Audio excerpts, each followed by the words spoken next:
decorated modern guest suites with seating capacity for up to 1,100 guests.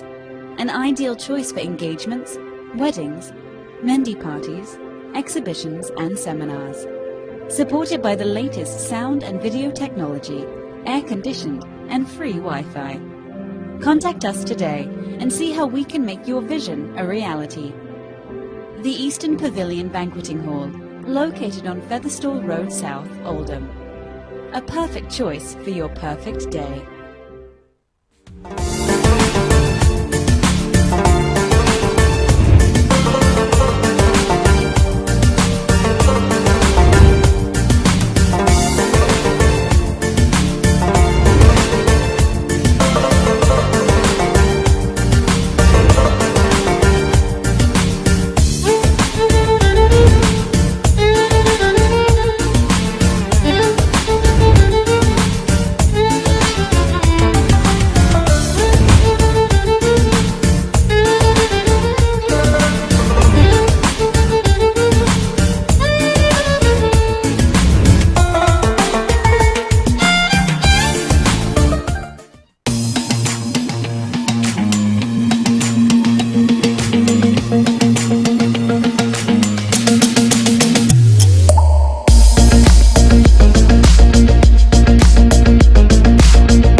Assalamu alaikum and welcome to UK24 TV, where tonight again we're looking at the local elections of 2019. What an exciting time across the country, up and down. Candidates are getting ready to speak to their constituents, and some of those candidates are former candidates of parties. Tonight we are looking at an independent candidate.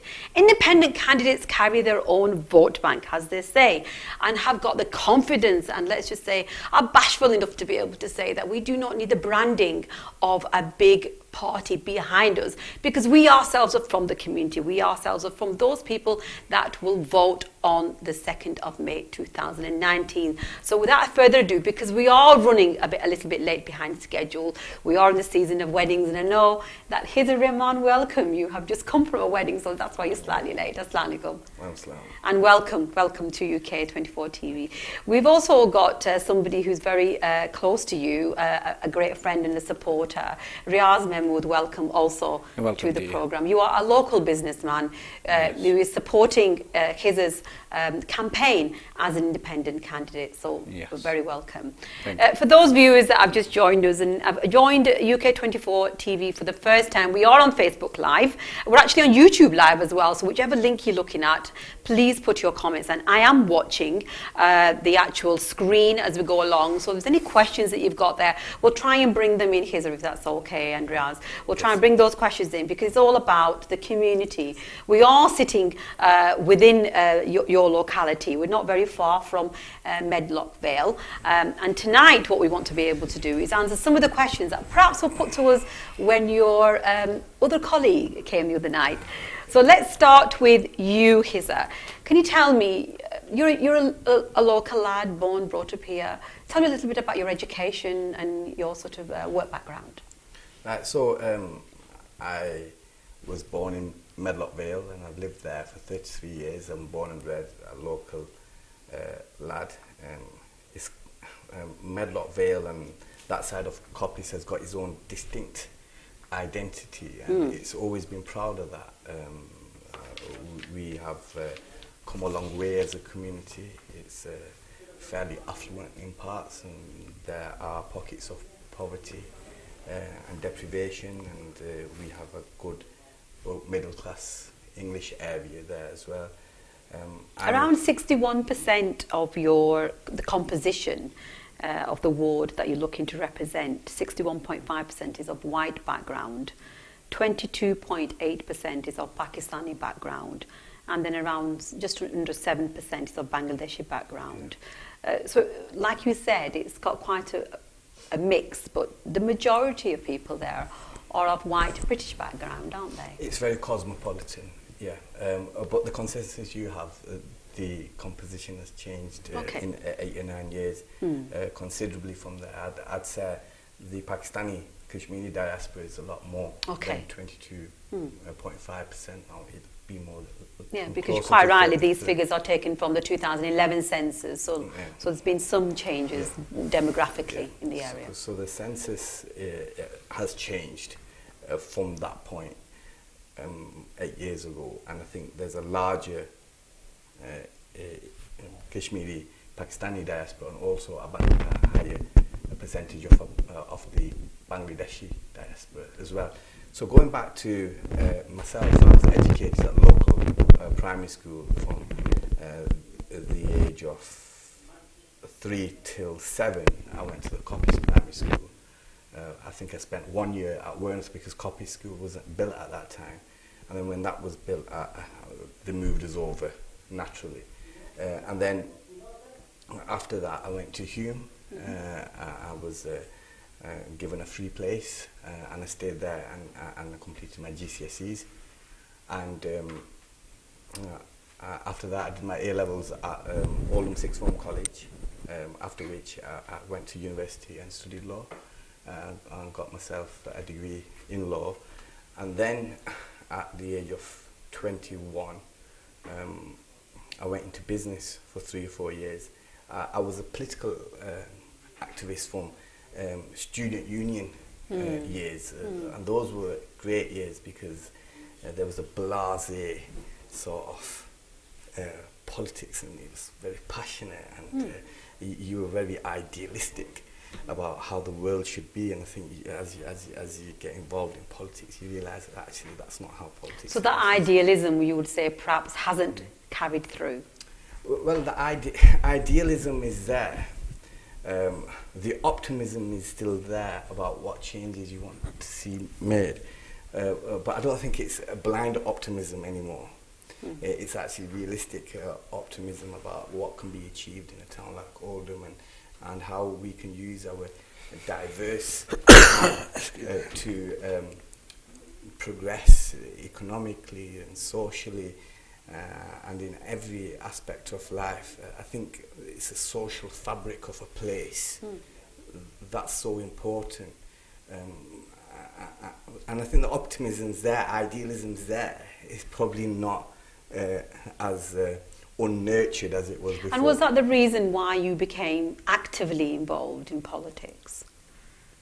As in standing for elections? You know, when was the first time you stood for election? Whilst I was a student, I felt passionately about issues, especially about social mobility and equality and opportunity. But these aren't things that were just, you just become a politician and say, I've become a member of the Labour Party, and I've just decided I'm so interested in this issue. These were issues that really mattered, because it's, I think, politics. And if you see any person who's been in politics, and you don't have to be in elected office to be a politician. You have to bear in mind, Nelson Mandela stayed in prison for 29 years, Imran Khan struggled for 22 years to become Prime Minister. You don't have to be in elected office to be a politician.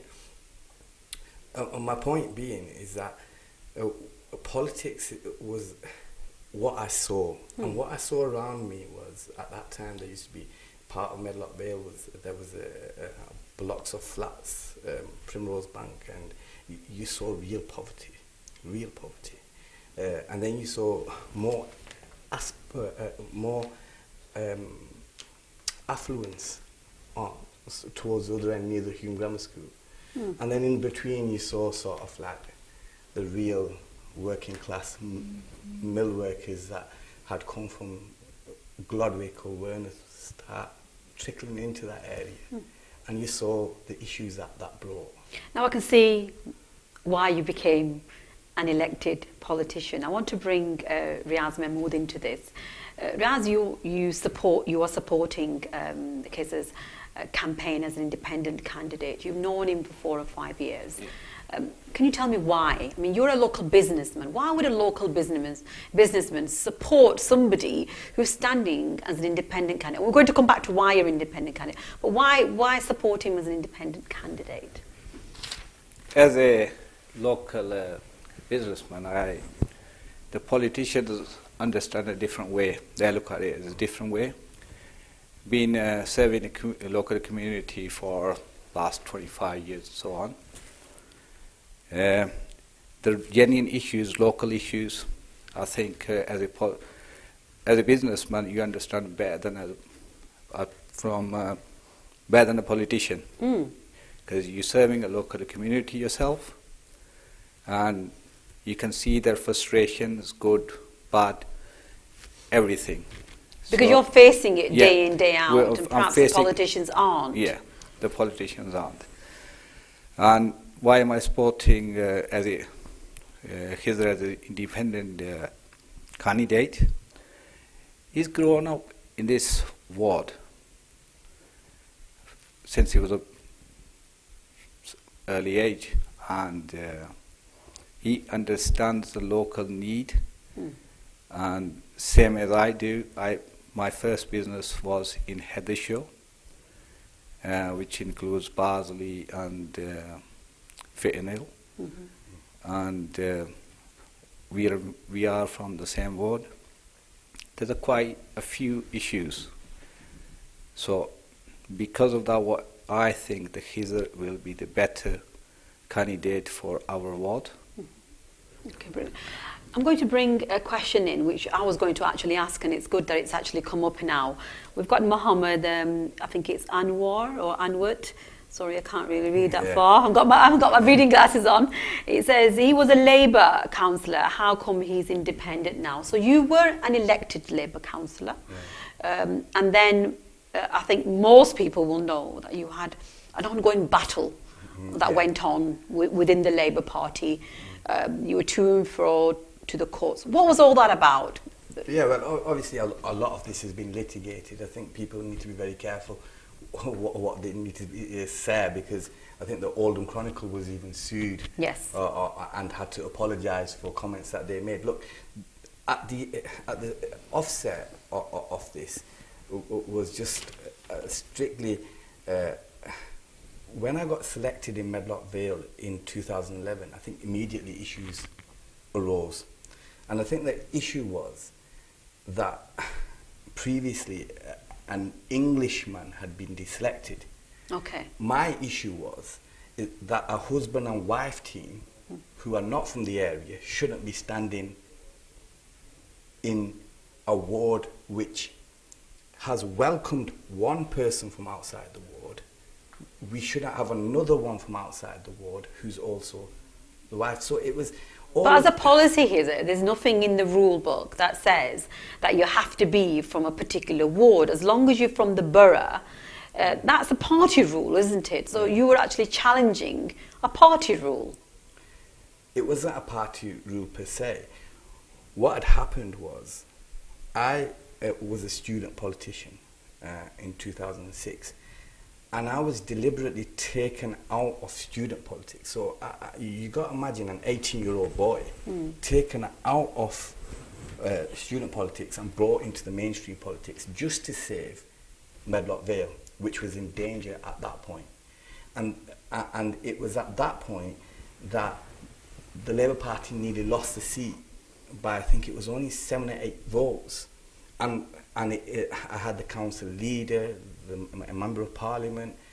So I was taken out of student politics and placed into mainstream, and I wasn't ready for it. Okay. And then as the years went by, I became more and more aware of what was going on and more aware of what the issues were. But I think the Labour Party at that point said, look, and the membership were quite happy with this, is that the seat that was given to the lady councillor was a seat that was almost promised, that if you carry on winning the seat, and we were winning it by narrow margins, but they kept me on board just to keep winning the seat. And we were winning it only by 150 votes. I mean, I'm not the cause of the win. What I'm saying is I was part of the cause of the win. And so it was that clash of the deselection, and that turned very bitter. I won court cases, then they won on legal issues, and so this went on. This went on for a number of years, hasn't it? I don't think there's a clear winner. There was never a clear winner between me and the Labour Party. I think they got taken to court. I got reinstated. I was prepared to support a candidate this time round who was Labour. I think what the problem was on the ground, people became disillusioned, and I think you find that on the doorstep. It's like you've got a husband and wife, and you've got another one from outside the area, which is fair enough. We don't personalise politics because that's not our job. But I think what it is this is a community, and it's a community that's seen a lot of things happen over the years. How easy was it, Hiza, to make that decision that you were going to stand as an independent candidate, being a long-standing, loyal, hard-working supporter of the Labour Party, being elected as a councillor, and going through that, in your own words, it became a bitter war between, and that. What was it like making that decision? I was a member of the Labour Party whilst I was still in student union politics, so you have to go back to, we're talking about 2002, 2003. I was a 15-year-old boy when I was a member of the Labour Party, so you're talking, I'm 33 now, so 18 years I was a member of the Labour Party. So I think you should know how that moment must have felt when I realised actually I don't have any home, I don't have a home in the Labour Party. I have an idea here, but I want people out there to understand how you felt, because some of the comments that are coming across is that it's all about self-dignity, or it's all about a man's word, or it's all about making other people not look as good, or it's standing against your own party. These are things that are coming out on social media. I know that you're answering a lot of them. So I want you to explain in your own words what it was like to make that decision. Look, I was in the Labour Party for a very long time, for 18 years. I think it came to a point where I felt that the Labour Party isn't a party that stands up for justice. I was defamed by Labour councillors who's been suspended for that. That was a devastating article given to the Oldham Chronicle about me. That could have shattered my life if I didn't have the will.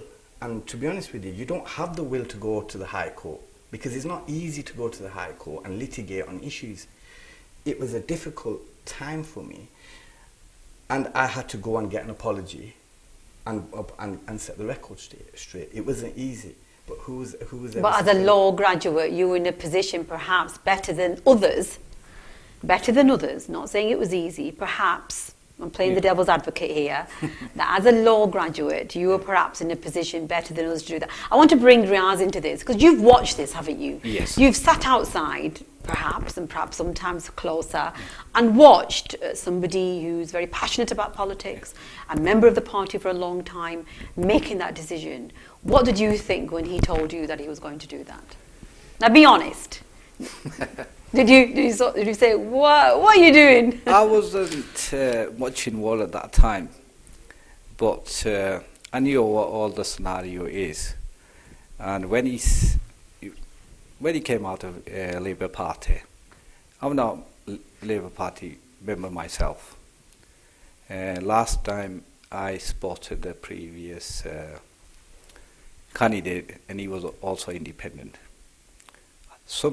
Somehow I've got something in me as not supporting any party in the local area. I always go for independent, because I believe in local area, local person as independent. So I think he makes a decision with the local people. The decision doesn't come from the London or Glasgow. That is my view. I think with the local people, local candidate, it's I agree with that. We're going to, thank you. We're going to move on to some of the, I mean, we went through the stats. I'm going to move on to, you mentioned in terms of different wards. Within that ward, the different pockets of there's affluence and there's poverty. In terms of economy and income, I'm going to go off the last official stats that we have, so they may have slightly changed. The average income of Oldham is around 24,500, just over, but the average income of this particular ward is less than that, is around 21,000. In number of people, the employment rate is 53.5%. The average is 58, so it's lower than the average. The out of work benefits that are claimed, the Oldham average is 17%, but for this particular ward is 21%. In terms of the different pockets within this particular ward, how would you, as an independent candidate, deal with that? I think one thing is clear through this campaign: whether Labour wins or Labour loses, or I win or I lose, that will be decided on the 2nd of May. But one thing is very clear: if there is a bridge between all them communities, and Shanaz, you are a follower for me, and so are hundreds of other people up and down this country that have got a political interest or have got some understanding of politics, they realise actually I've probably got just as much support in the English community, quite vocal support, as I have in the Pakistani diaspora. So the support for me is strong, and I think that's because I've worked hard. And to answer your question, how do you deal with that? Well, I think you have to. I think I've been successful in one thing. In representing the 9,000 electorate, but that's 9,000 people over the age of 18. Mm-hmm. So the actual population is a lot more than 9,000. I think people. It's around 13,000 something. So if you include infants, it's a lot more than that. Mm-hmm. So with a population of that size, to be able to have support from all the pockets, you have to be able to deal with the issues proportionately. It is 13,000. Your population is around 13,000. Yeah, 848 from the last census. So it's still about the same. About the same. Obviously, you've had births and you've had deaths, and it'll be round about that figure still. So 14,000 people I represent, and why are people? And these are not people who are just from. Randomly sat across the country thinking, oh, he's a nice guy, we'll support him. These are people that I've actually worked for and I've worked hard for, and they come out and speak in my favour. And I think they've told the Labour Party quite clearly that this is your loss, that you're doing this. So I represented proportionally, but I want to come on to another point. We're just going to go into the break, and we're going to come on to the hold on to that thought.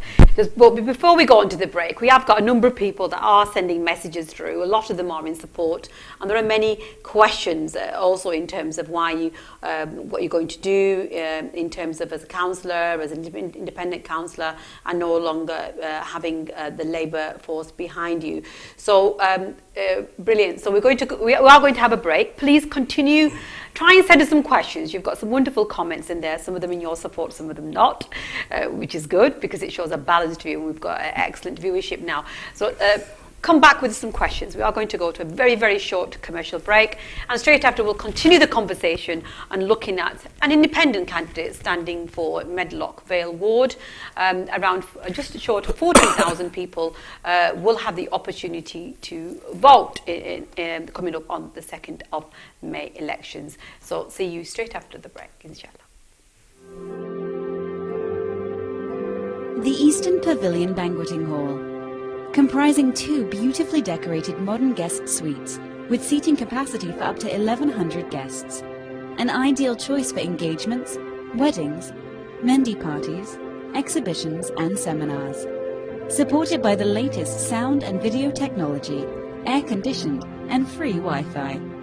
Contact us today and see how we can make your vision a reality. The Eastern Pavilion Banqueting Hall, located on Featherstall Road South, Oldham. A perfect choice for your perfect day.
Welcome back to UK24 TV, where tonight we're actually speaking to an independent candidate for Medlock Vale ward, and it's caused a lot of controversy, this, because Kaiser was an actual elected councillor for the Labour Party, but decided through lots of different reasons, and many of you will have followed on social media as to some of those reasons behind it. We're not going to focus too much on that, but I'm just going to go through some of the questions, some of the comments that have come back before I go back to the questions that I've got in my head in terms of what I'd like to be able to ask you.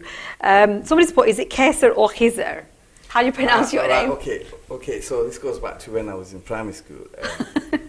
There was a lad in my class called Kaiser. Now, if you ask a person whose only language is English to say Kaiser, and it's an Arabic name, and it's a name of a prophet, and one of the ones that has one of the highest Alhamdulillah, ranks. highest of ranking, yes.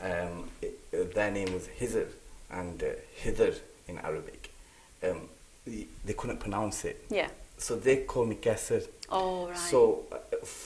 So the thing is, the name that sticks with you is the ones that your peers are calling you. So it's Kaiser. So even on the ballot paper, it would say Kaiser because that's how people know me. Yeah. But do you care? Does it matter? Well, Hither and Kaiser. Kaiser means green, and it's the name of a prophet and a very wise, learned man. And Kaiser means king. It's so either or beautiful. I prefer Kaiser because it's more Arabic. But obviously, my peers know me as Kaiser. Okay, so Rosie sent a comment in to say, hello everyone, good programme. My question is, Councillor Kaiser, you are a brilliant councillor. What advice would you give to new members? So somebody who wants to be a new member, what do they do? Of the Labour Party. Unfortunately, because they can't be a member of the independent party, can they? There is no independent party. Look, I think the Labour Party has got a massive membership, and Rosie is somebody from near Oldham who's a member, who's a fairly new member.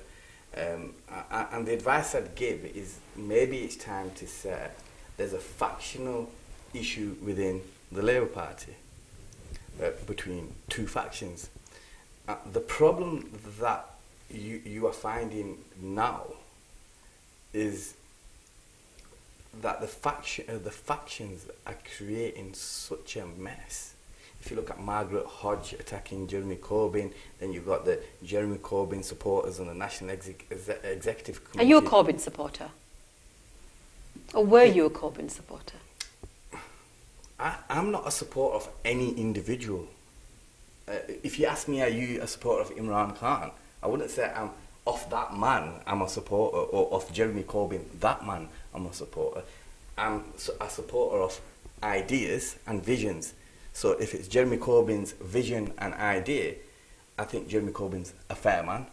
I don't think the people around him are fair though, because they are quite willing to deselect people, and that's what happened to me. Okay. And I think maybe there needs to be an internal look. I had a lot of trust in the left of the party, by the way.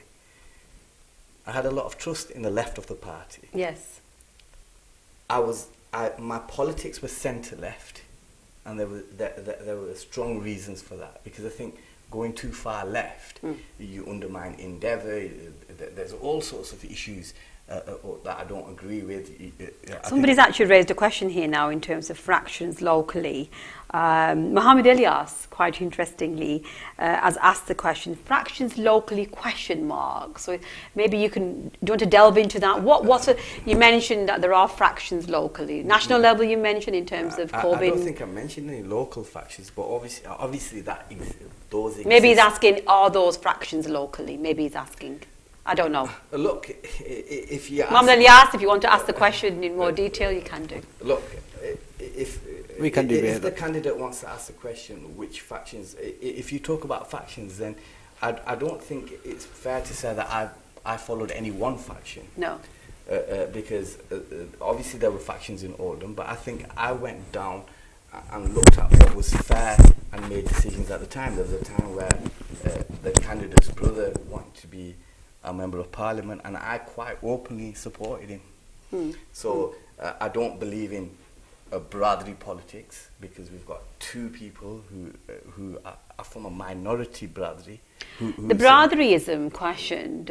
Those of you who are not from who don't speak the language, brotherlyism makes reference to a particular family background or a caste background.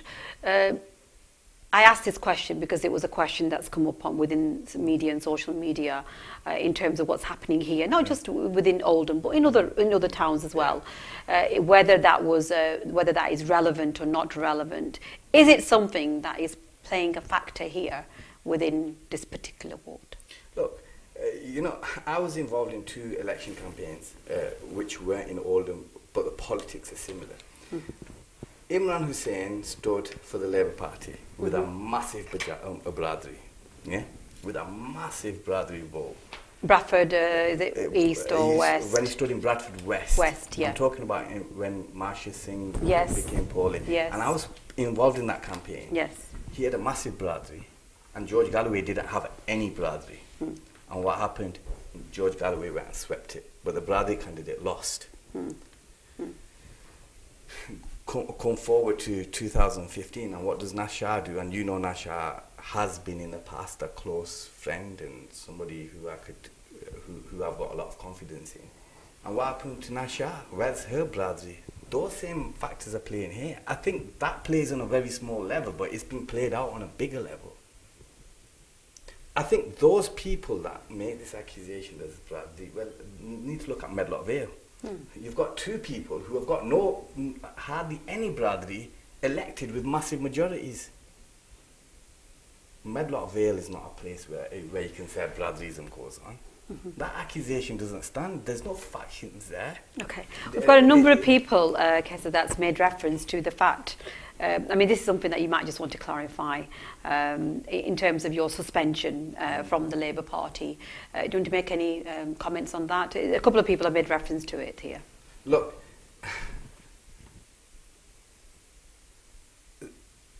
they say Kaiser was suspended. Maybe you want to say what for? Because if you want to go and delve into the details, because this has been litigated on. This went all the way to the High Court. The issues that were the reasons for suspension, and if a High Court judge sits on his chair and says this council is of a good standing, then maybe that's a message to the Labour Party. Okay. I want to go to talk more about the policies. At the end of the day, this is a local election, and the people out there who are going to be voting are going to be voting on those issues that are relevant to them, and they will decide, and we hope will use their vote responsibly in that sense. Now, what would be, if you felt there was something that would be the biggest achievement if you were to be elected as a candidate, what would that be? What would be one of the top priorities or the top 1 or 2 priorities that you would work on? Look, I think when I got elected in 2011, we started to feel austerity kick in, and the Labour group in Oldham formed the administration. And at that point, we had a chief executive who moved on to Westminster, and now I think he's in Jersey, Charlie Parker. And him and the leadership worked together and said, look, we're going to have a capital investment program. I was only young. I was only 25 at the time, and they pumped in something in the tune of £50 million into the town centre. Now, that £50 million has been invested in the town centre, and this is public money. So it's not like in Bury, the Rock, where that money was private investment of private businesses. This was public taxpayers' money was pumped into the town So centre. central government put in? No, local Government from their pot? From their pot. Put in that money? Put in £50 million in the town centre. Shanaz, I challenge Oldhamers live on here. I was a young councillor. I thought they had done the groundwork. I was sceptical. I was sceptical that you put in £50 million and you invest in it. But will that look? The public sector needs to be a catalyst for growth for the private sector. We have to make so it's a bit. Think of it in farmers' terms, because my ancestors were farmers. You have to make sure that the ground is fertile for a good crop to sow. Local government has to be the catalyst for growth for the private sector. So what would you do, he says? It's all very well having this idealistic way of looking at things. What would you do, though? As £50 million was invested in there. That was then? And let's look at, and at that time, David Cameron, the Prime Minister, commissioned a report, the Mary Porter's report, and said that retail is dying on the high street. And Oldham has always been a sort of a poor town after the industrial decline. So what are the results of that £50 million? What's happened is that in them years, and I was saying it in the background, and this was irritating some people in the Labour Party, and I was saying this, is that this investment you've not thought through. This capital investment you haven't thought through. What's happened is you've got boarded up shops. They said we're going to create jobs. Where are the jobs? They said they're going to create jobs in Greengate, just down Hollywood Avenue. 3,000 jobs will be created. How many jobs have been created? No jobs have been created. The problem is the wrong people got into the roles of leadership in the Labour Party. Now let me give you an example, and this is laughable. I was told by one leader of the Labour, and these were the issues that I clashed with, and that's what resulted in me. My suspension wasn't a disciplinary one. I don't think it was a political one. It was over political views and clash of political views. You tell me, Shanaz, you're a very bright lady. A leader of the Labour administration, gone, said to me, we're going to put Waitrose on Sainsbury's. Are you buying that Waitrose will come to Sainsbury's? I don't think so. Waitrose goes to Winslow. Waitrose might go to Alderley Edge. Waitrose might even go to Cheadle. But it definitely won't come on the Sainsbury's site because the market's not there. So the thing is, the competence, the business acumen of that leadership has led up to boarded up shops, empty shops in Spindles. After £50 million, the private sector has made growth in Bury. What's happened to Oldham? It's declined. I'm going to bring Riaz into this because you're a local businessman and you said previously that you have supported independent candidates because you believe that they represent the local community and they, by nature, they're independent and not particularly affiliated to any particular political party. Having just heard that, having heard the fact that a certain amount of money was put into the sound centre, and having heard the perspective that was a wrong decision because the groundwork was not done. Maybe the actual the investigation was not done properly in terms of finding out what was happening, and as a result, we now have things that are not working. We have scores of empty shops. You've been a local businessman. What can you see Kaiser doing differently than somebody who is part of a bigger team, part of the opposition, or even the actual the sitting government at this moment in time, being the Conservatives? How would an independent candidate be able to tackle all those issues? As like Kaiser said, the way it's been, the money has been spent. As a local businessman, I've got pretty good knowledge. Every town or every corner of the city, wherever you go, you'll see empty shops boarded up. Big boys have walked in, and that's the main factor. And the policies, what the governments have, Conservatives or Labour Party, I don't, to be honest with you, follow them that way. It's and the way Kaiser can do changes, that's pretty difficult question for me to answer that. As a local ward or local area, I fully back him for that. And sometimes even I've seen it on Labour's local candidates showing the pictures of the alleyways and stuff like that, or it's that kind of bright and clean. I can challenge them if they just go up to Frederick Street, go back in the alleys, they will see the difference, showing you on the picture of the posters and seeing it for a reality is pretty. There's a lot of difference. There's a lot of difference in perhaps what is shown and what the realities are, possibly. I've got a question here from Myra Afshan, who asks Kaiser, how many other communities have you worked for apart from Medlock Vale, where you live? Have you worked for any other communities? I've worked for the community that I live in, which is Medlock Vale. I've worked for various charities here and there, but I think charity begins at home. There's a question that also keeps popping up: why were you suspended? Well, I was suspended because I stood up to the fact that Labour councillors went to the press and defamed me, and I said that is wrong. And we clashed over that issue, and things happened, and it spiralled out of control, and it ended up in the High Court a few times. And obviously there were people who were irritated, and by the way, my suspension was a neutral act. It was an administrative suspension. So, and I think there was nothing very serious in there. And if there was anything serious, I'm sure the Labour Party, who I'm standing up against, will go plaster that all over their leaflets if there was any ground in it or anything was proven. Nothing has ever been proven against me. What has been proven is Labour councillors went to the local press and lied and defamed me, and I stood up. I think that is something that we have covered at length, and want to try and focus in with some of the things that are being asked. One of the things that has come up is in terms of your priorities.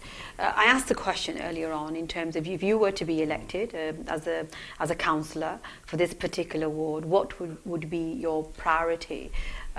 You've spoken about the town centre and the issues there. In terms of priorities, what would they be? And I'm going to give you some stats here. Household composition. In terms of composition, if you look at a single person's household, the average is around about 30%. In this particular ward, is 28%. Lone parent household, the average is around 13%.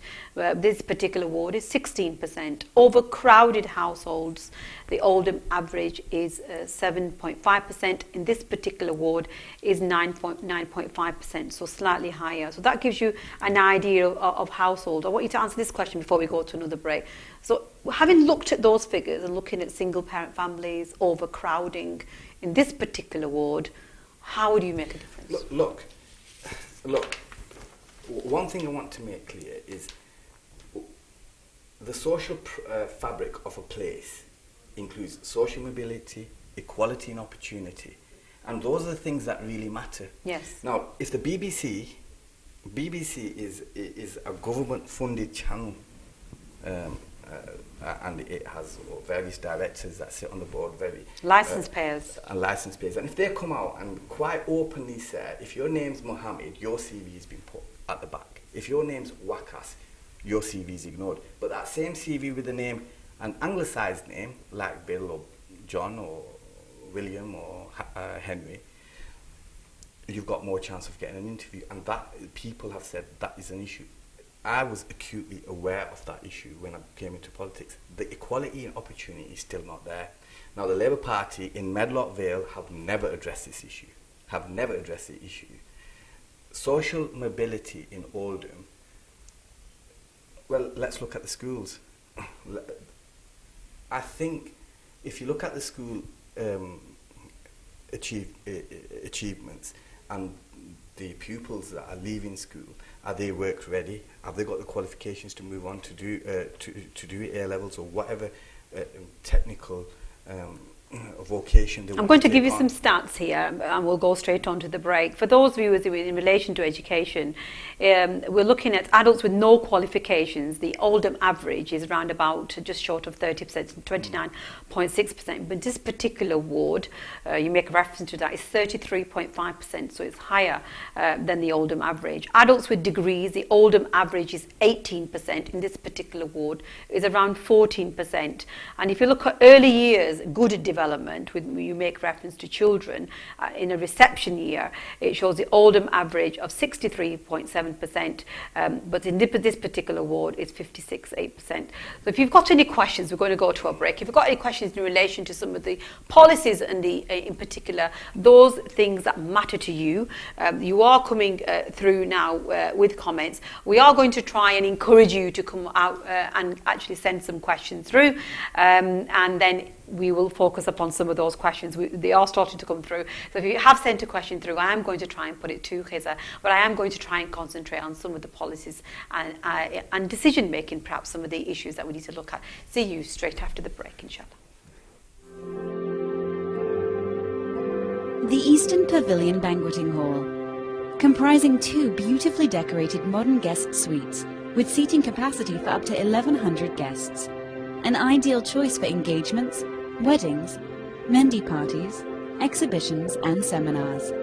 Supported by the latest sound and video technology, air-conditioned and free Wi-Fi. Contact us today and see how we can make your vision a reality. The Eastern Pavilion Banqueting Hall, located on Featherstall Road South, Oldham. A perfect choice for your perfect day.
Welcome back to UK 24 TV, where this evening we're looking at the local elections 2019.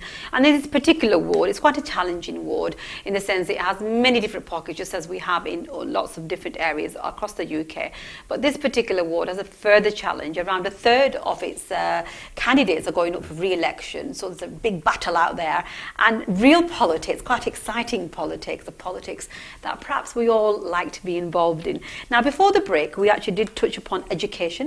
And one of the things that you said was the fact in terms of opportunity, having equal opportunity and the equality in making those choices across the school. And you mentioned schools. Can you just elaborate a little bit on that?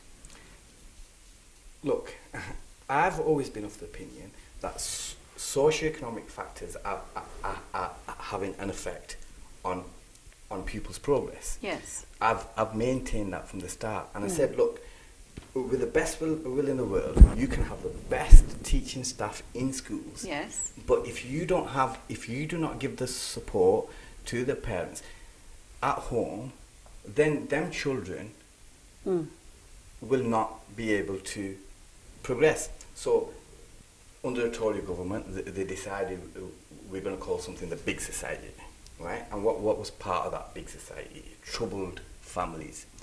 And they were trying to deal with it. Now they failed because austerity has really affected those people. Now if you look at mental health within households, it's high.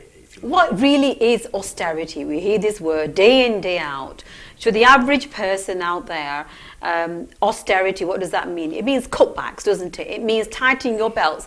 But you tighten your belt if you have a belt. If you don't even have a belt, what are you tightening? Well, for example, and put it simply, right? If your spending is more than your revenues, then you have something called a structural deficit. Yes. And that, to close that gap, there's two ways you can deal with that. You can either borrow, so the Exchequer can borrow on that in Westminster, and you can plug that gap, right? Or the other way you could do it is if you cut back. So if you see all the local government cuts, the cuts to the NHS, the cuts to the various government organisations, the cuts to DEFRA and all this, they're a result of spending is more than revenue, and for the country to function properly and to maintain law and order and health and all the other things, you need to have a balanced budget. When looking at austerity drives and however it's managed, ultimately it could be argued that the people that it affects the most is the people who are deprived and who don't lead a lavish lifestyle, who don't go and shop at these big massive supermarket chains and look for bargains, and look for local bargains, online bargains wherever they can. They're already doing that. They already are deciding what to do with that last pound, aren't they? Yeah. So how much more can they be affected? You being an independent candidate, how will you do that differently? Look, there's hundreds of children in Oldham who, due to austerity, due to the coalition government and the government that came after that, and then the government that came after that, which was made up of DUP and Conservatives, the consecutive governments that have been elected for the last 9 years have cut to the extent that children are going to school hungry. There's teachers that are saying, well, we're paying for meals for children. Look, breakfast clubs have been set up in schools, Kaiser, with this particular borough, because the children are coming from homes with no food in their bellies. Exactly. Food banks have been opened up within these areas because people don't have food on the table. What does that mean for Oldham? Look, when academies came in, I've always said that academies are not accountable enough to democratic structures. I've got an issue with that. They're not. The only thing that the local government gets involved in is admissions, and that's worrying. And how does that affect Medlock Vale? I've only got one secondary school in Medlock Vale, and that's Hathershaw School. And in 2014, I said, look, we need to do something about those children. Look, there was a demographic within the Fittonhill, Bardsley, Hathershaw, Coppice area, and there was a specific demographic that was given in the newspapers, and the newspapers were saying this demographic is not getting the best chance at life. So what I said to the business, to the government and the business and communities is coming to Hathershaw School. It was doing quite well. But I said, well, why don't we try to help these children? And I said, let's deal with socio-economic issues, those issues that are taking place at home. So I actively promoted directors of multinational companies who came from working class backgrounds to come and peer mentor those children. So then children then had somebody to look up to and say, look, well, this guy came from a similar background to me, and look what he's done is to raise aspirations. We need to raise aspirations, and that needs to be done. But the Labour Party has failed in that. In 2013, an education commission was made by the Labour administration in Oldham by, guess what, a baroness who belonged to the Labour Party, Baroness Estelle Morris. It cost £100,000. Recommendations were made, which you don't need to be a teacher or somebody in the education sector to understand. Those were simple recommendations.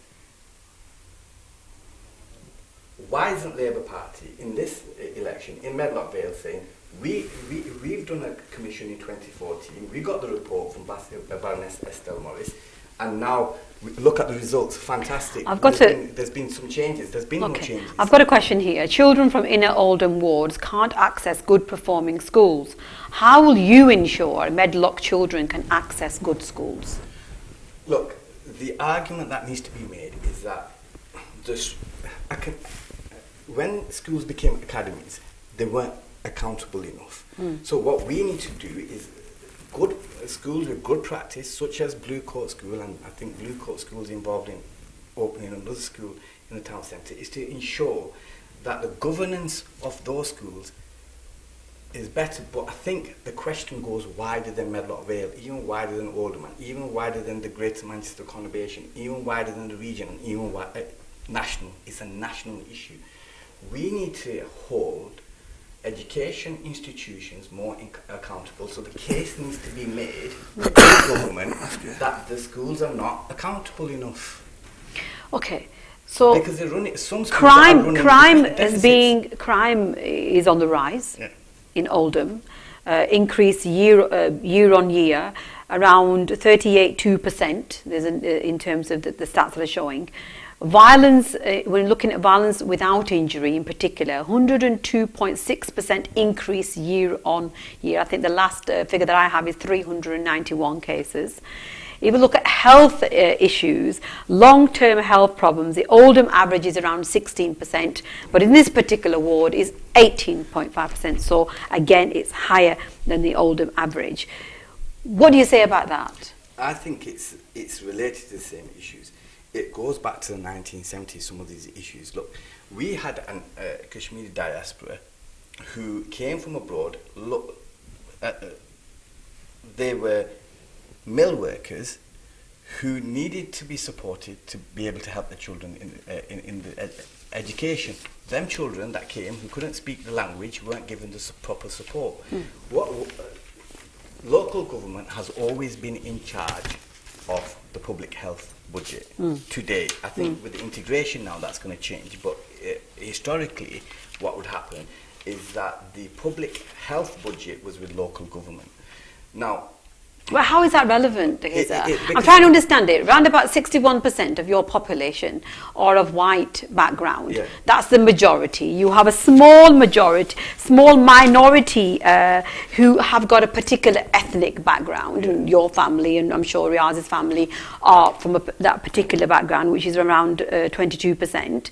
How can you, if I could... please correct me if I'm wrong, and see me as the devil's advocate here. I'm asking the question, how is the, in terms of social mobilization and people coming into the country of the 70s relevant to 2019 when the communities are very different? The communities are very different, the issues remain the same. Look, diabetes is one of the biggest killers within the Muslim community and the Asian community. It's not so prevalent within the English community. There are other issues. So you're saying the ethnic relevance issues? There are some ethnic relevant issues, but there's also indigenous issues amongst certain pockets. If you look at Hathershoe, for example, and if you look at the public health indicators, for example, there are issues. But how has local government failed? And I'm not accusing Labour here. I'm accusing every administration for the last 30 years. How did you not see this coming? Because Simon Stevens then in 2015 in an NHS 5-year forward plan said, look, what we need to do is ensure that the preventative measures are in place, that people that are long-term sick, for example, with obesity, with diabetes, those numbers are cut down. How do we do that? How did local government in Oldham miss that? Because if you look at the Hathershoe statistics, and Hathershoe, part of Hathershoe is in my ward, is the worst. I'm 33 years old. I've only been a councillor 8 years. These issues have been going on long before, and these are the issues I took to the council, is how are the public health indicators worse than anywhere else in the country, and why hasn't anybody done anything about it? And every councillor, you've got Dr. Chauhan, you've got Rehman, and they'll all say that this guy goes in there and asks these questions. Why are we not dealing with the public health issues? These are long-term illnesses. Some of them can be reversed, right, with proper, healthy, balanced diets, etc., etc. And that's what Simon Stevens said in his NHS. Asking the question is one particular asking a question is one particular way of dealing with it. Could it not be that people like yourself, who were born and brought up, who understand the area, have a good understanding of what's happening around them, have a particular educational background as well? I mean, you yourself have looked at law. Come with solutions. What are the solutions? Well, Do you have any solutions? Well, it comes back to Riaz's point, and I think it's a very valid point.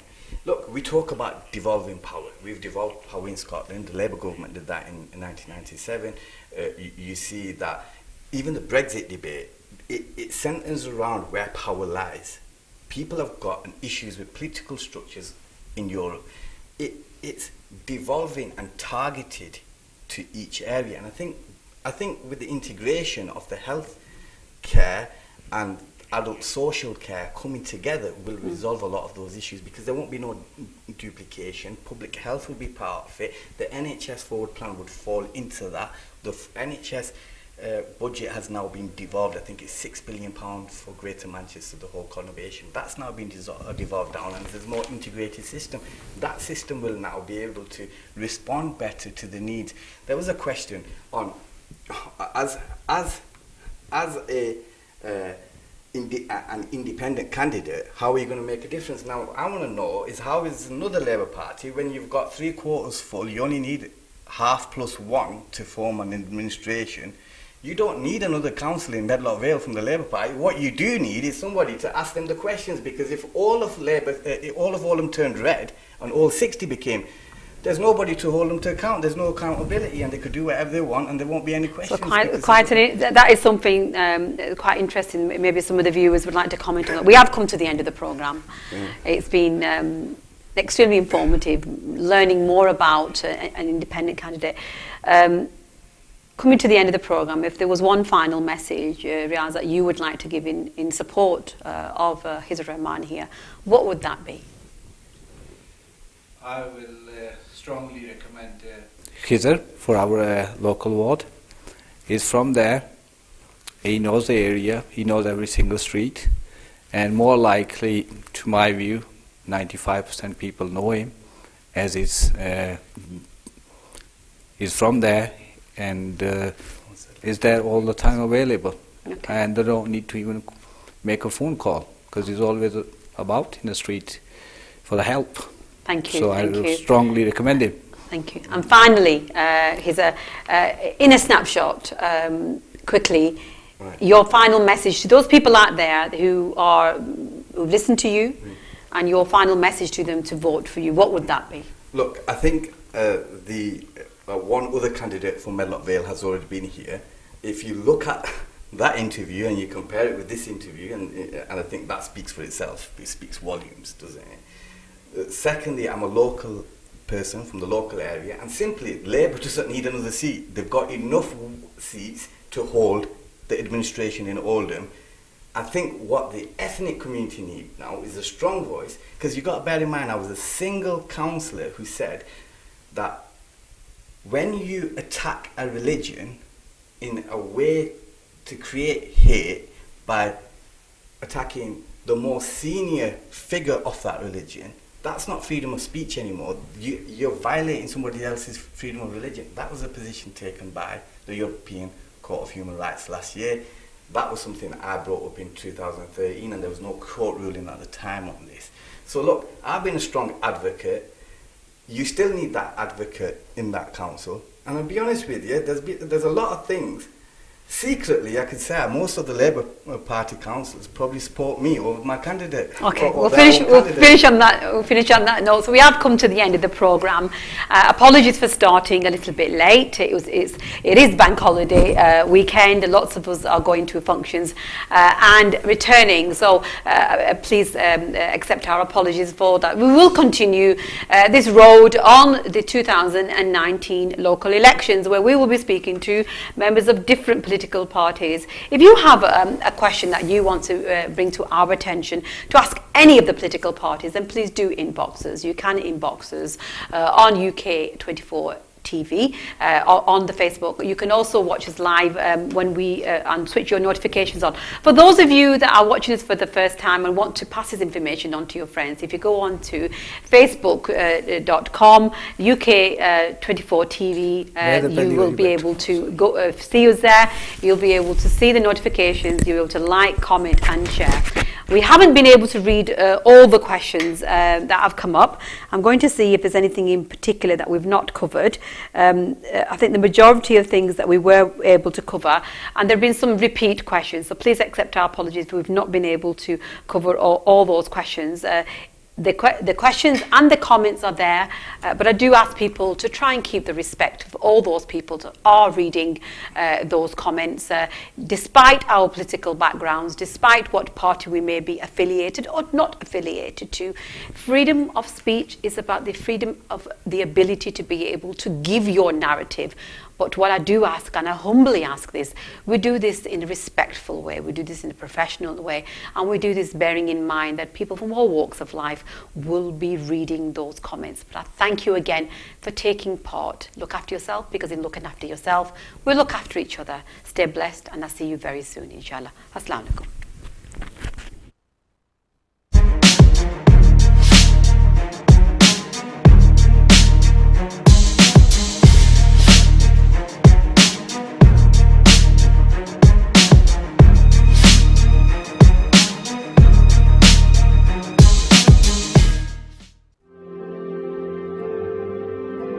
The Eastern Pavilion Banqueting Hall, comprising 2 beautifully decorated modern guest suites with seating capacity for up to 1,100 guests. An ideal choice for engagements, weddings, Mendi parties, exhibitions and seminars. Supported by the latest sound and video technology, air-conditioned and free Wi-Fi. Contact us today and see how we can make your vision a reality. The Eastern Pavilion Banqueting Hall, located on Featherstall Road South, Oldham. A perfect choice for your perfect day.